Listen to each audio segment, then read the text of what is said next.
What's up, Internet? I'm the Big Boss Dog, and today we are going to beat every single boss in Cuphead using the worst damage setup ever.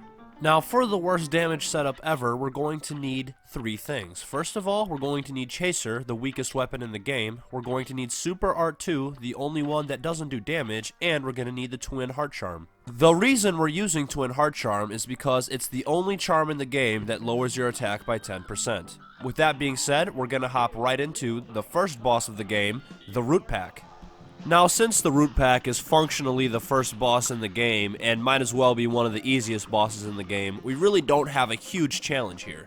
But it is worth to note that it will take a long time, because the Chaser combined with the Twin Heart barely does any damage at all. Seriously, sitting here and recording this was torture, but at least I got it done on the first try.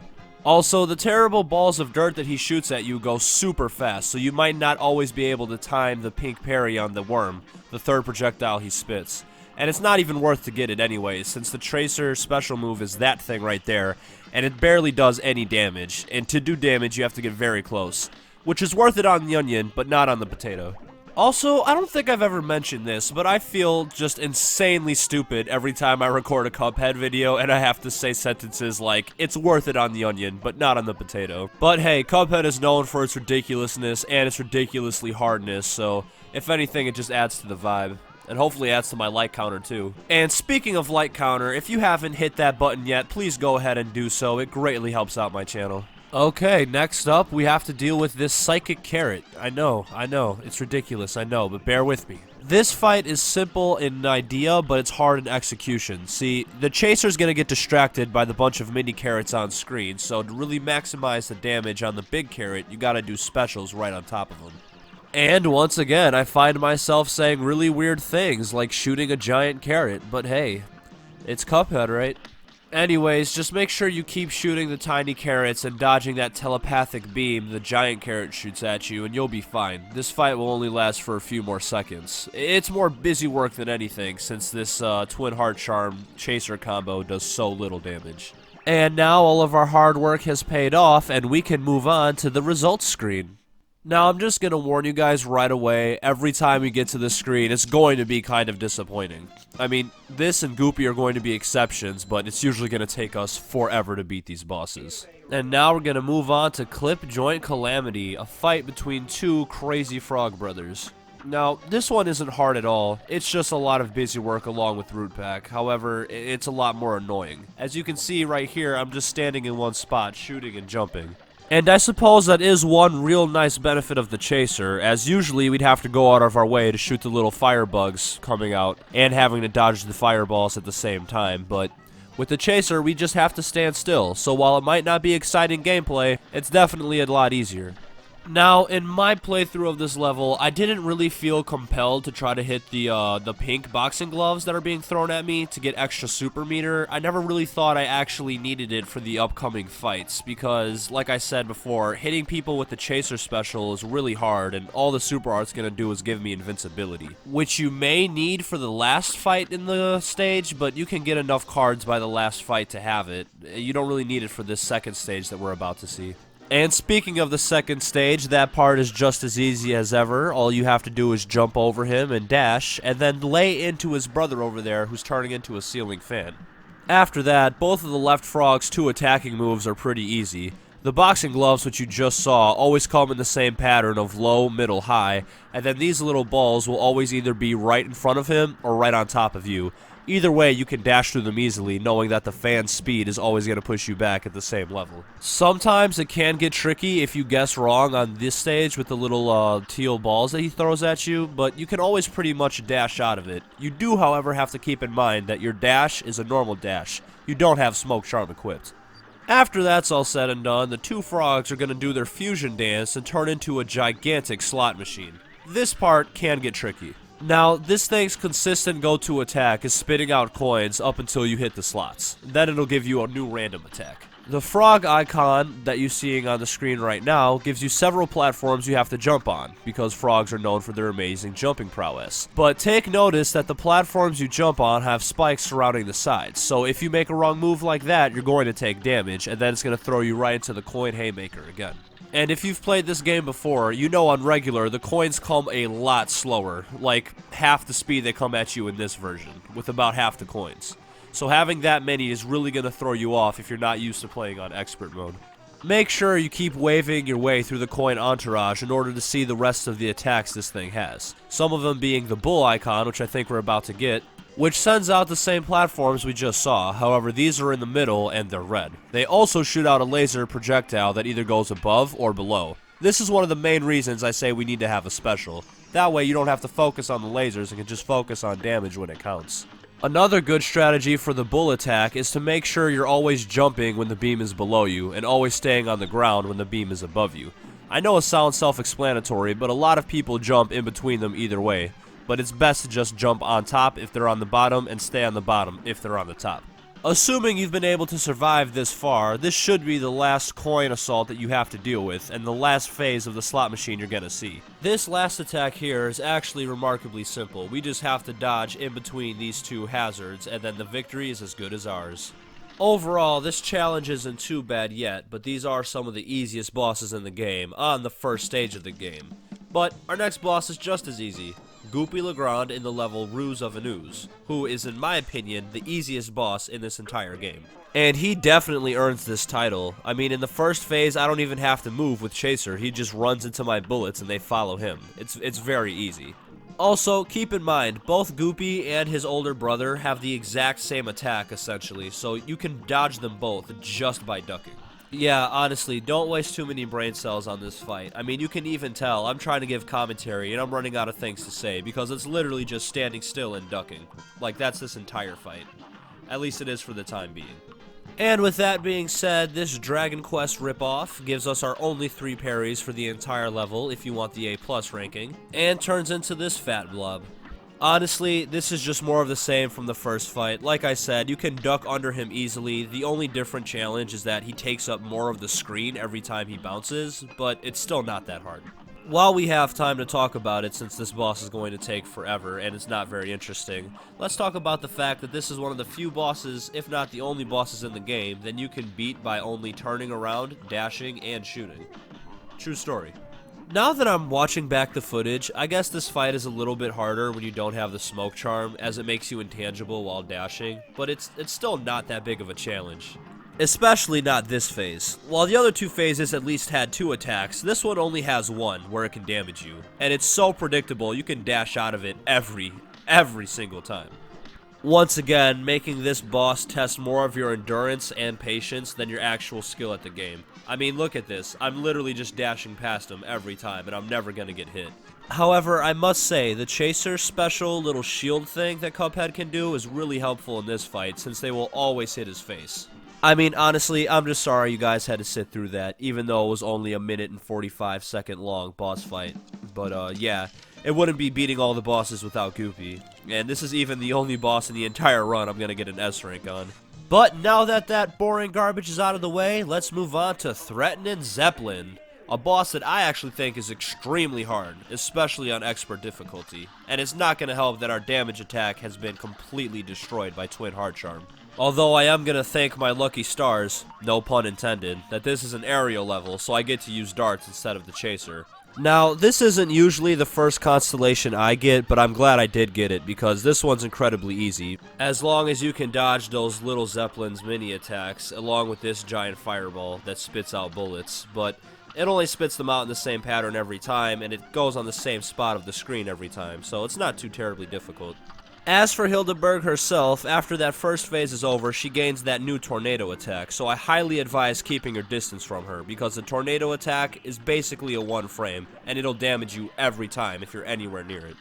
Also, for the last few bosses, I always talk about how the parries weren't really necessary. Well, in this level, they definitely are. Keep your eye out for the pink bullets every time, like that one. You just really need this giant bomb to get through this level quickly. It's one of the few advantages of the aerial levels for this particular run.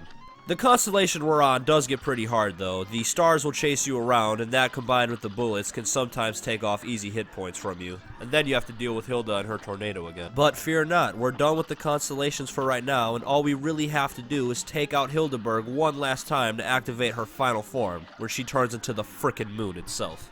In the meantime though, it's important to save all of your hit points for this final part, and make sure you maximize your damage on Hilda during this transformation. She can't really hit you, and a couple stars will fly by at the end, but they're really nothing to worry about. And now, this is the final stage of the fight. Make sure you bomb her as many times as you can, and I would say use your special the second you get it, unless you want to save for the big bomb. But besides that, all you have to worry about is the fact that you can only use half of the screen, and there's two different kinds of UFOs that attack you. The red UFOs will attack you the second you're underneath them, so the best strategy is just to dash through them. And the tannish brown UFOs will attack you right before you're underneath them, so the best strategy is just to bait those ones out. This is really the hardest part of the level, especially since Hilda really doesn't have any attacks herself. All you really worry about are the UFOs and the stars, and if you can get that out, you'll knock her out in no time. And with that being said and done, I'm going to show you the results screen, and then we're going to move on to the final boss in Inkwell Isle 1, and one of the toughest, Cagney Carnation. This flower has an immense amount of power and frolic fury, and it's very hard to deal with. Where it normally likes to mix up its attacks between the acorns, the bunnies, and the seeds, in expert mode, all it does is spam seeds until you do enough damage to it.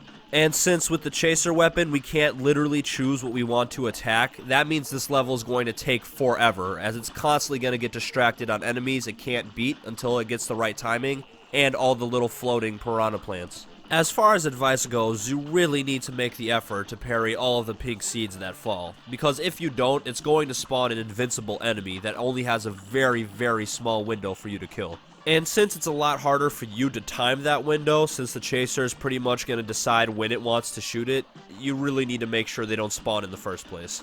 If they do spawn, however, and you still need to get a lot of damage on Cagney, your best option is just to stand on this platform and activate invincibility, but you won't always have invincibility, and the best way to earn it's by parrying, so it kind of goes hand in hand. It's also super important to remember that the vines themselves don't really hurt you when they first spawn, so if you need to run on the floor of the level, feel free to do that and try to get a better angle with your chaser to do damage and kill the right enemies at the right time.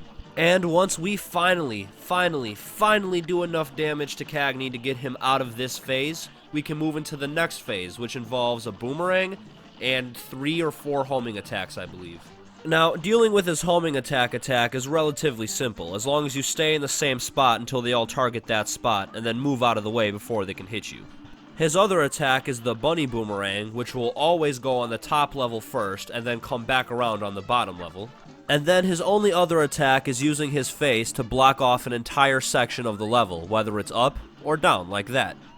The trick to getting through this phase is learning exactly what all of his attacks do and how they work together, since he can spam them relatively quick. The seeds and the boomerang being one of the best combos that he has. Once we finally beat out that second stage, it's time for the final one, and here he lays down thorns at the bottom of the level so you cannot walk on the ground anymore. His main attack now will be shooting out pollen, some parryable, some not, and if it does hit you, it will completely mess up your screen, making it very hard to move around these small platforms. They even affect you when you're invincible, so if you need to see what the effect is so it doesn't mess up your game too bad, now's a great time to get hit by one so you know how to deal with it in the future. And finally, his last attack, as you've probably been seeing all video, is these vines that come out of the bottom that hit you on your platforms. While they look incredibly daunting to deal with, they're actually relatively easy as long as you see them coming. And you should also take some comfort in knowing that the game will never put you in an impossible situation with these vines. You'll never have all 3 of them blocked, there will always be a way to get out. And then with the defeat of this brutal flower, we are completely finished with all the bosses in Inkwell Isle 1, and we're now going to move on to Inkwell Isle 2. And if you thought the videos were getting long now, you guys haven't seen anything yet. We're gonna kick off Inkwell Isle 2 with Pepe the Clown in Carnival Kerfuffle. This level isn't the hardest level in the world, but it's definitely a lot more difficult than all the Inkwell Isle 1 ones. There's just always so much to get distracted by with our chaser, and everything takes up so much damage. Even really simple stages like this first one seem to take forever, because we have to jump over it, we miss a lot of shots, our shots don't do damage when they hit, and they always get distracted by the stupid ducks above us. And please, don't bother wasting your time trying to hit these pink ducks. With the chaser and how much jumping you guys are going to have to do, it's basically impossible. It's really just best to focus on damaging this stupid clown. The next phase isn't really as bad. I mean, we can shoot him in the same spot every time, so at least his hitbox doesn't move. But we have to beware of these random pit bull dog balloons and this roller coaster that comes through every so often. Please stay far away from the edges of the screen, especially where the roller coaster comes in and where the dog balloons spawn. Both of these items can damage you the second they come on the screen, much like Hildeberg's tornado, so it's going to take off a lot of unfair hit points, and you're not going to have a good time. And as far as super meter management goes, you really just want to get this stage off the screen as soon as possible. The longer you stay on it, the higher chance you're going to get some hit points taking off of unfairly. The next stage I always seem to have trouble with, especially in videos like these where I use underpowered weapons. You see, the yellow horse you just saw is one of the most unfair things in the game. You always have to wait until you can jump over it. Or at least until you can jump over his horseshoes. Because if you don't, you're going to take a lot of unfair damage either from the horseshoes or from the yellow passengers on this roller coaster of doom. And as I've said several times before, it really wouldn't be that big of a deal if we could just dash through them with the smoke charm, but since that is strictly prohibited in this run, we can't do that. So really our only option is to power through this nonsense until we can finally get him off screen. Now, the final stage we're about to go through is absolutely crazy, and it's going to require a lot, and I mean a lot, of your focus. We're going to have to be jumping on moving platforms, we're going to have to avoid the ground, we're going to have to avoid penguins, and we're going to have to avoid random baseballs they throw at us. Now, thankfully, most of those attacks won't come at the same time, but even a miss of the platform can get you surprise killed by the roller coaster, and then having to dodge all 4 of these penguins' balls at once randomly is pretty difficult, especially since you can't dash through anything, because we have to have the Twin Heart Charm equipped. Although we can damage boost through some stages if you want to use up the 5 hit points, but it depends on how much you save from the previous stages. And our super art will definitely come in handy, especially when you feel like you're about to take a hit. The stuff you see me doing right there was nothing but luck. I have no idea how I even got through that, and don't count on it happening in your run. You really need to save up super art too. And remember, once you have invincibility, just stand on him. Do as much damage to him as possible. You don't need to get distracted by the stupid penguins or miss your shots because you're dodging. But as long as you can follow all these little techniques, tips, and tricks, you should get through this relatively simply. I'm not gonna lie and say I got through it on my first try, but it definitely didn't take me more than like 5. You just have to get used to the pattern and figure it out for yourself. I would also advise restarting your game if you take more than like 2 damage in the first couple of stages, because you will not have enough to power through the rest of this. And since each run takes such a long amount of time, you'll only be wasting your own. Now that amusement parks and Six Flags Great America has been completely ruined for me, let's move on to his next door neighbor, Jeannie the Great, who appears in Pyramid Peril. Now, I've had to fight this boss so many times for my previous videos that it really wasn't that hard for me. I must have beaten him on my 2nd or 3rd try, but that's because I'm very experienced with the boss. I know all the little tips and tricks for each phase that he might have or could have or will have. I know how to parry and blow him up at the right times, so for me this wasn't that hard, but I can guarantee you novice players or people who aren't used to playing this game all the time for a YouTube channel are gonna have a lot of difficulty with it. But once you get used to it, they'll all be cakewalks, especially this part here. All you have to do is look for the spinning cylinders that have faces on them and shoot them while ignoring the spinning fan blades. If you can do that, you'll get through this part easily, and we can move on to the next part where you can actually damage the genie himself. And the next part isn't too hard either, as long as you have a good ability to focus. Just get as much damage as you can on him right here, and avoid the ghosts that fly out of the sarcophagus. But they fly at you so slowly and predictably, there's really no way to get hit by them, unless you get trapped by the floating eyeballs as well. And that's going to be a theme for a lot of the fights in Inkwell Isle 2. Most of the attacks are pretty harmless on their own, but you can easily get sandwiched in between them and other easy attacks. That's where most of the difficulty is going to stem from. Now, at this next part, we get 2 chances to do as much damage to him as possible. One right here, and one when he turns into Cuphead for the first time.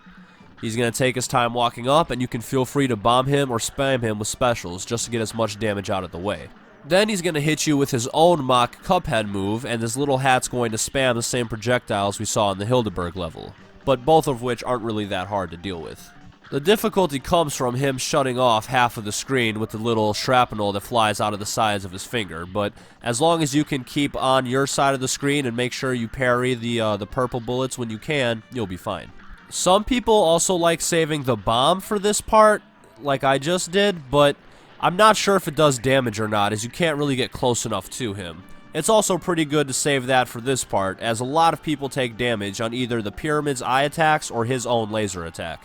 And the reason the bomb can help with that is because you're completely invincible when you are in the bomb form. The whole point of it is to ram yourself into the opponent, which would usually do damage, but instead just causes you to detonate and do massive damage to them. So you could also kind of use it as a pseudo-protective move if you're about to take damage.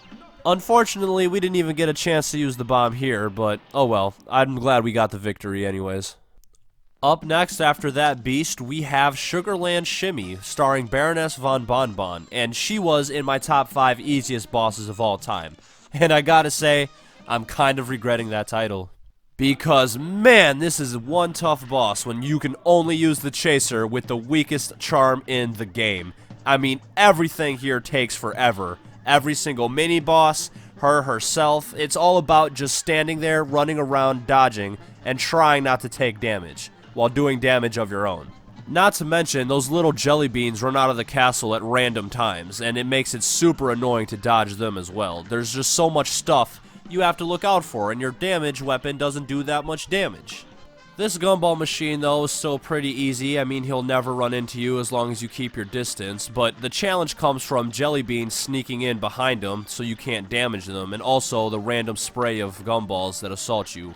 It's basically very similar to the onion boss fight from the Root Pack, but instead of slow tears falling from the sky, it's many, many tears at once, and the added bonus of having to watch out for the ground because of the little attacking candy soldiers.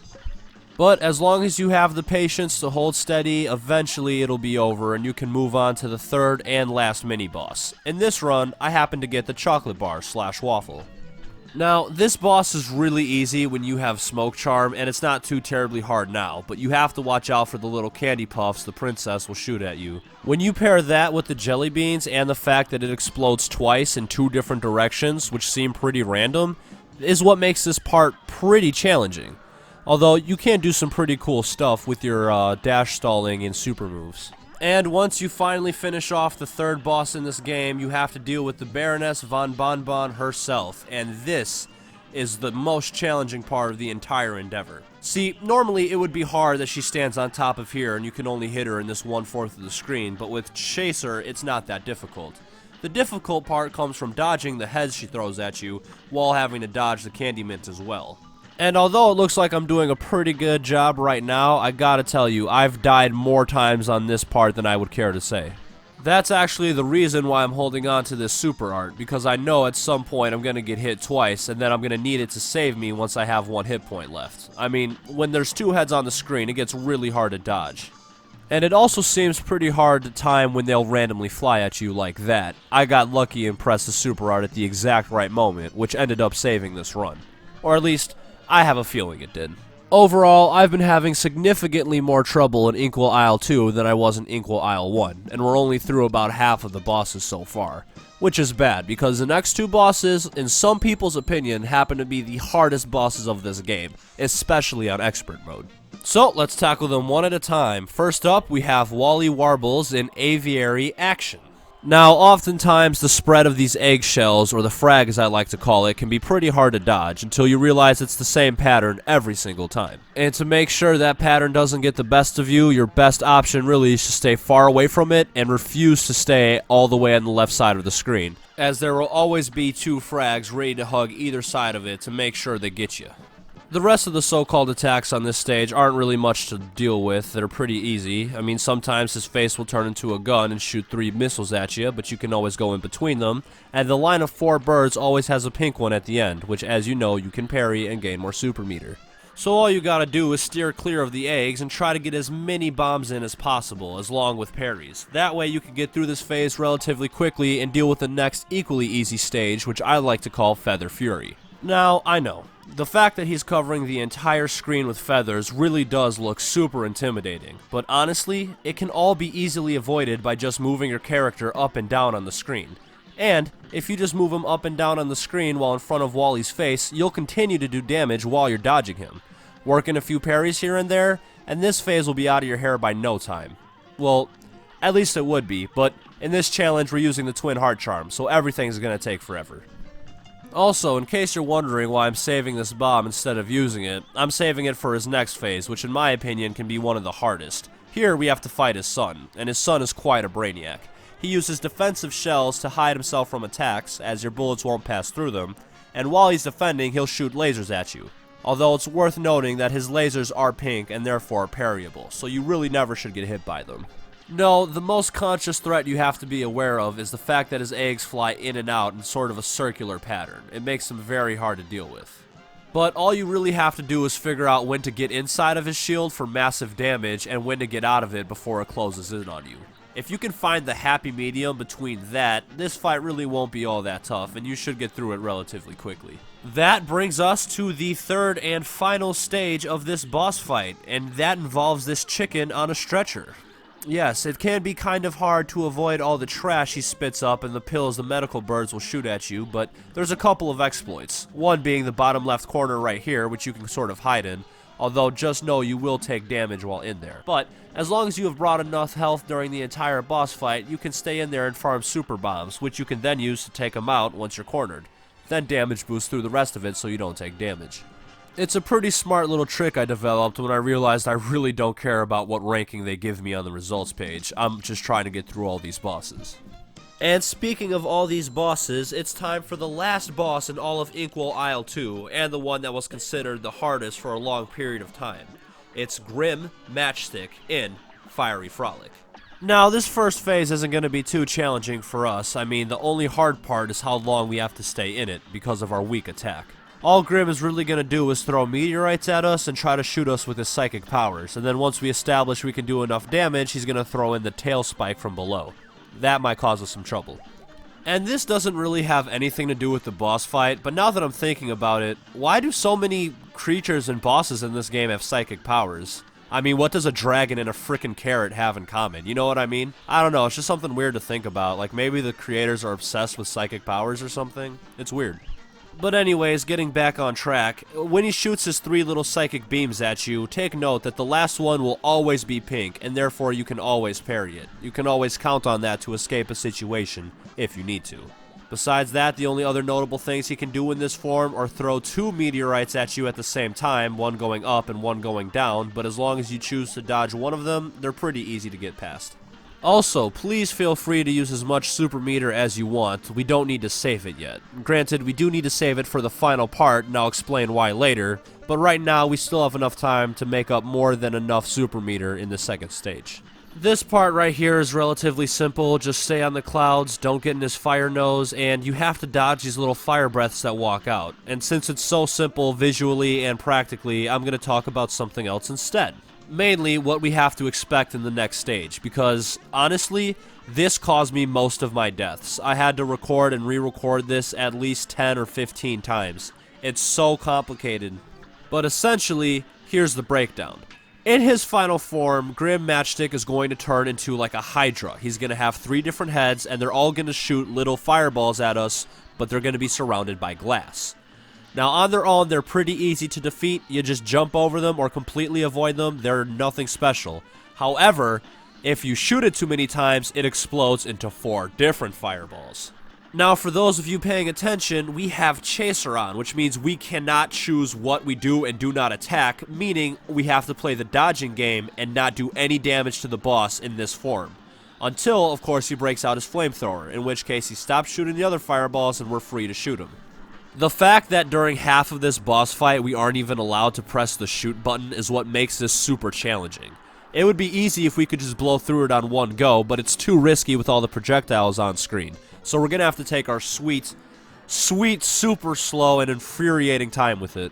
And maybe you guys are better at the game than I am, and you can figure out a way how to only use Chaser and dodge all the fireball projectiles, but I simply just could not do it. And after about 20 minutes of trying, I decided I had enough. So this was my solution. I will also point out that using your special on its own is essentially worthless because it only puts you at risk for breaking the projectiles, and you'll never get close enough to him to hit them with the Chaser special anyways. So really, our only option here is to wait until we get 5 cards and use Super Art 2, which can come in handy because that way at least we don't have to worry about taking damage and we can focus our attack on them, but it just takes so long to get there. So I'm going to let this footage play out so you guys have the proof that I did beat it, but I'm going to catch you guys back with the voiceover at the end screen of this boss fight.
Okay, good job everybody. We finally beat Grim Matchstick with our Chaser.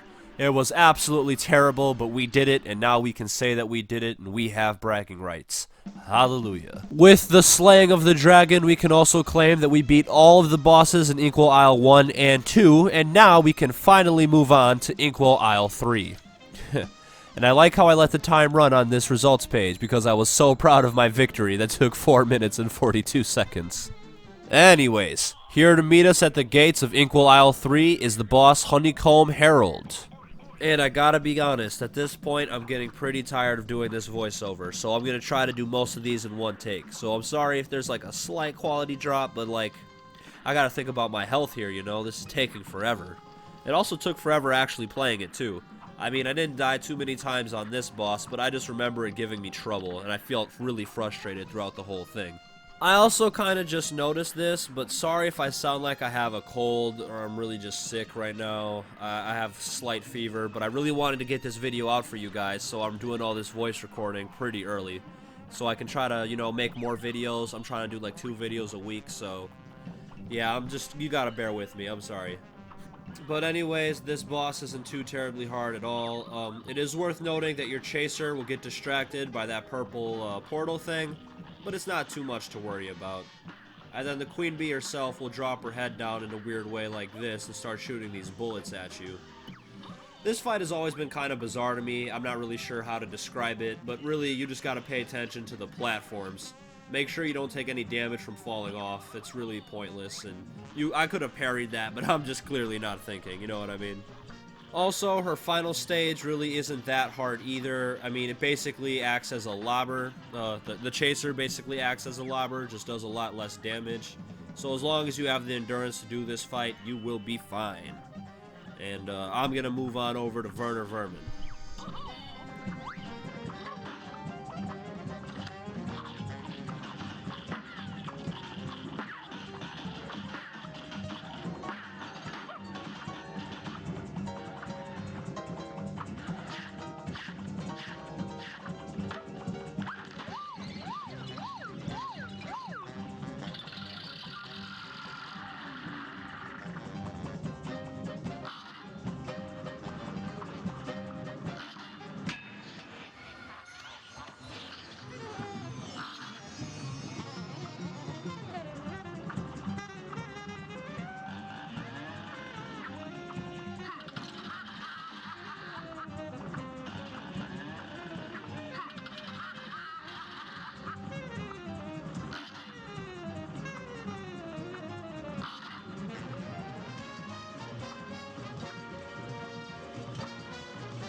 Okay, now we're over here at the Marine Corps section of the video, and this has always been considered to be a super easy boss by the community, so you guys really shouldn't have any problems. Your main thing is going to be making sure you can avoid all the extra attacks. Like the fire that spreads out from the bombs are going to be a common theme, especially in the last stage. So just keep an eye out for all the extra little stuff he does, but besides that, besides a long boss fight, it really isn't going to be that too much terrible. It's also super important to remember that, you know, you do have a very weak weapon, so if you're going to do something risky on the hopes that you're going to phase them out, don't try it. Just play it safe with this one. Honestly, there's nothing more terrible than having to restart on this stupid boss fight. But yep, that's really all I have to add to this, so I will meet you guys on over on the next boss fight.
Third boss of Inkwell Isle 3 for us is going to be Captain Brinybeard in Shootin' and Lootin', and I gotta say, I had a lot more trouble with this one than I care to admit. It's really difficult, to the point where I was actually going to change the challenge just so I could use a different charm. That's how frustrating this boss fight is. The most frustrating of which has to be the fact that that stupid barrel up there will always distract your chaser, so if you want to actually do damage to the boss fight himself, you have to get right up close and personal with him. But there's really not much else to say about him. I mean, you gotta just keep a close eye out, you gotta dodge a lot, and in the final phase, just duck under the laser and dash out the second you think that little box is gonna hit you. That's really all the advice I can give you. I mean, my luck with the boss was pure luck for the most part, not a lot of strategy. It's just a lot of busy work as always, so good luck, and I'll meet you over at the Calamity boss fight.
Once again, guys, I really want to apologize if I'm breezing through these, but they're just taking so long, and I don't have a lot to say, and I don't feel great, so I'll try to give as much information as I can.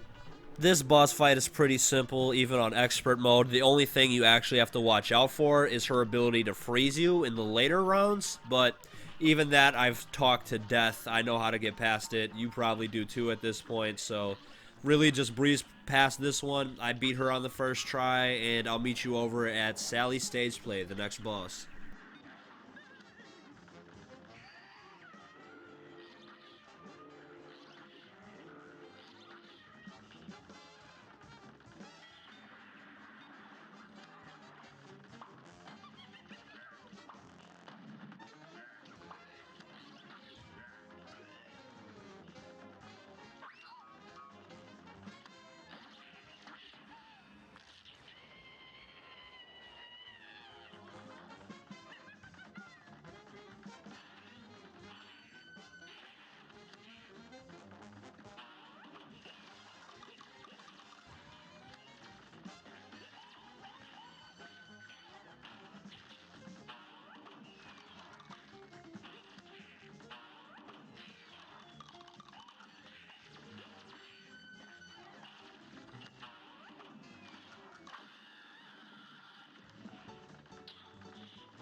Now, this little actress's boss fight is going to be a lot harder than you originally think it's going to be, and that's just because your mobility is so limited with the Twin Hearts. I'd rather have mobility in the Smoke Charm than extra hit points any day, and also you just can't do much damage to her.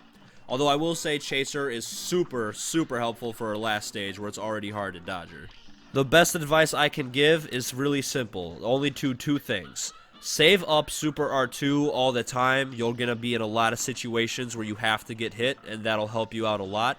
And in this stage, when she becomes one of those celestial figures that can shoot lightning and meteors and tidal waves at you, make sure you do as much damage to the meteor as you can. Otherwise, if you don't focus on it, you will not be able to open it up before the big wave comes. With all that being said, I'll meet you guys at the second to last boss in this aisle, Dr. Kaul's robot, who, much like Grim Matchstick, was also considered to be one of the hardest bosses in this game at one point in its lifespan.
Welcome to the Dr. Caul boss fight with the Twin Heart Charm, and honestly, it's pretty easy. With all the aerial levels, we don't have any choice in our weapon. We really only have the damage reduction through Twin Heart Charm. So my best strategy here is just to attack his heart first, much in the same way ex-girlfriends do. After that, target the bottom part of the robot that shoots out the bombs, or the antenna first, whichever one helps. And also make sure you never waste this the super bomb thing. Make sure you always use its invincibility frames and use it to take out these atom bombs here. But besides all of that, this boss really isn't that hard, even with a major damage reduction. All you really have to do is stay focused and make sure you don't fall for any of the extra tricks it has. And in the last stage, where it shoots out all those energy beams from the Chaos Emerald he has, you can always make sure to dodge the pink ones. There'll always be a pink one there so it doesn't completely destroy you. So, yeah, pretty simple, unfortunately.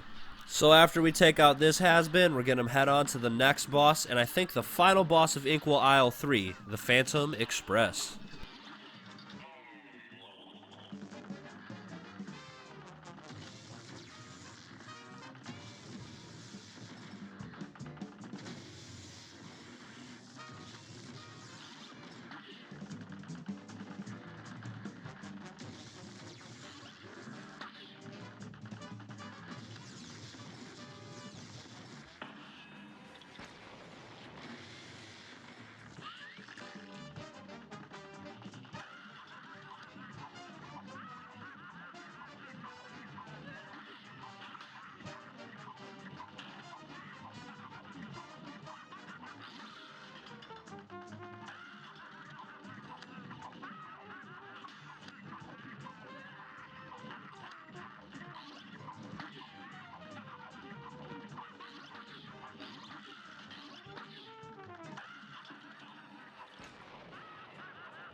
Honestly, guys, just skip ahead. This boss is so ridiculously easy with Chaser, it's not even funny. The only hard part is how long it takes.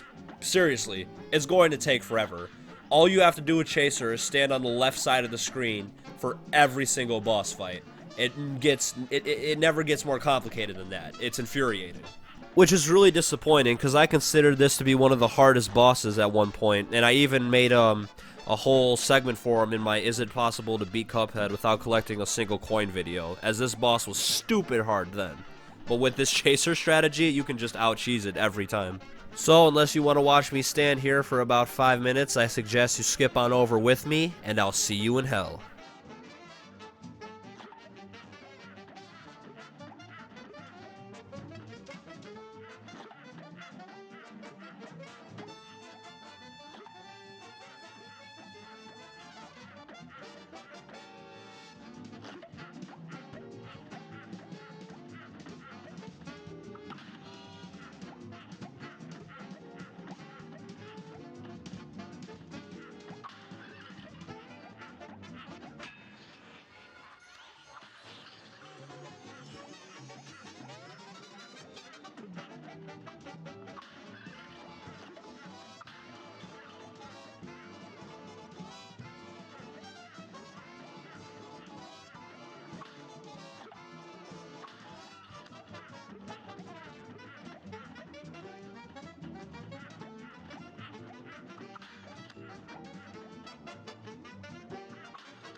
And now we move on to not only the second boss in the game, but also the second easiest boss in this game.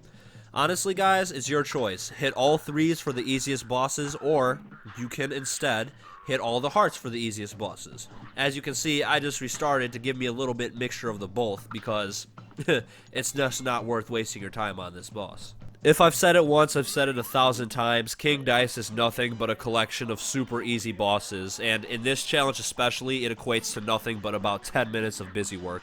All you guys have to do, and I mean this from the bottom of my heart, is get a heart layout that works for you with the bosses you think are easiest, and make sure you save at least one special going into King Dice's final battle, and you'll be absolutely fine.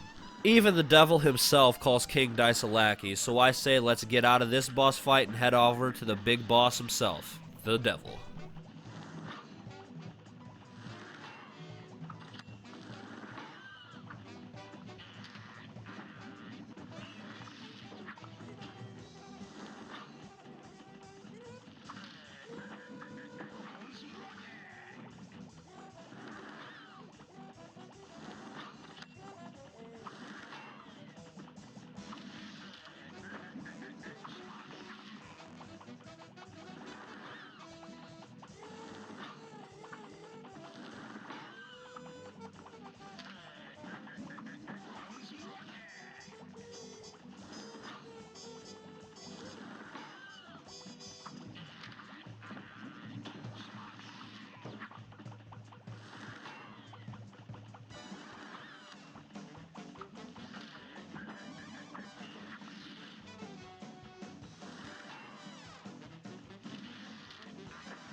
Oh, where to begin with one hell of a time. This is the hardest boss fight in this entire run, I would say. Maybe besides Captain Brinybeard. There's just so many different things he can do to you, and there's not a whole lot you can do to him. It's like busy work, but actually hard busy work. Like if you had 50 freaking pages of algebra homework. Some of my favorite strats for this boss involve stalling with a super in the middle of his goat clap, making sure I automatically parry the fireball in the middle when he uses that attack, making sure to jump so the devils don't damage you during the snake attack, and also making sure you stay in the middle of the balls during that attack as to not take unfair damage. After this stage right here, we get the easiest stage of the devil, which is the second one. He only has about 2 different attacks, one being a circular axe throw, and a poker chip that falls down on you. He technically has a third attack as a pink bomb that comes out of his ear, but since it's pink, you can just parry it easily, so really all you have to use his second stage for is nothing but super fodder. The third stage, however, is incredibly difficult, and I'll meet you on over there to explain why.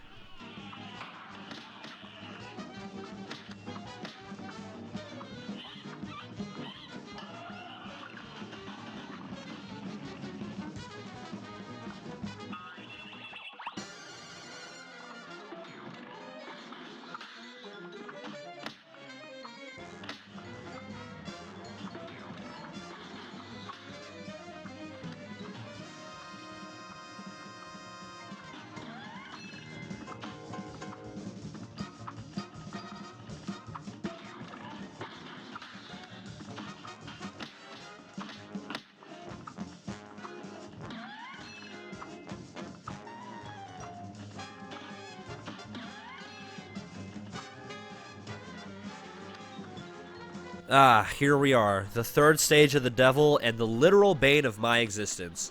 This part is so ridiculously hard because you have to micromanage all of his mini minions on the screen, and while you're doing that, you barely have any time to attack the devil himself. And when you do have time to attack the devil, your attacks don't do anything because we're using the weakest damage setup in all of the game.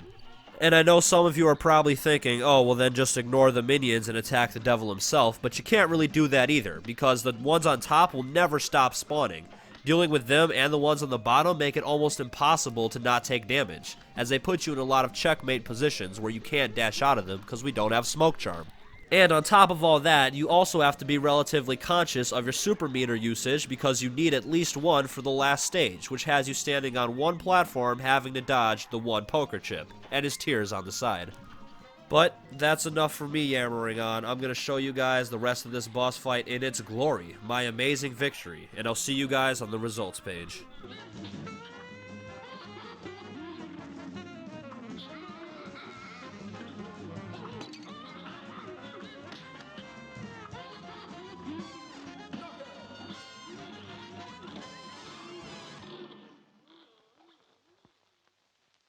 Boom, and just like that, we did it. Beating every single boss in this entire game, using the worst damage setup in the entire game. The damage setup being, as you all know, Chaser and the Twin Heart Charm with invincibility, just to make sure we can't do any damage. Ugh. Let me tell you, this took almost longer than my pea shooter episode to film because it was on expert, and every time I died I had to restart it so I didn't waste as much footage as I did last time. This was absolutely crazy, but you know what? I'm so glad I did it, and I'm so glad I proved to all of you that it was possible. And I hope I inspire some of you maybe to take this up as a challenge of yourself and try to beat the game with just the Chaser, the Twin Heart, and invincibility. As I can tell you something, when you beat this game as many times as I have, you get really good at it. And if you can beat this game on this setup, I personally guarantee you'll have no trouble with the Cuphead DLC. Or at least, I don't think you will. Anyways, thank you so much for watching the video. Make sure to like it if you haven't already, and please make sure you subscribe to my channel to see more of me in the future. And remember, have a fantastic day. Peace.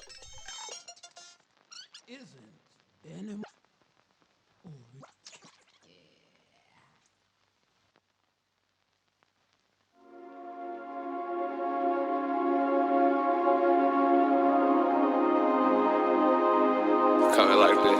Whoa.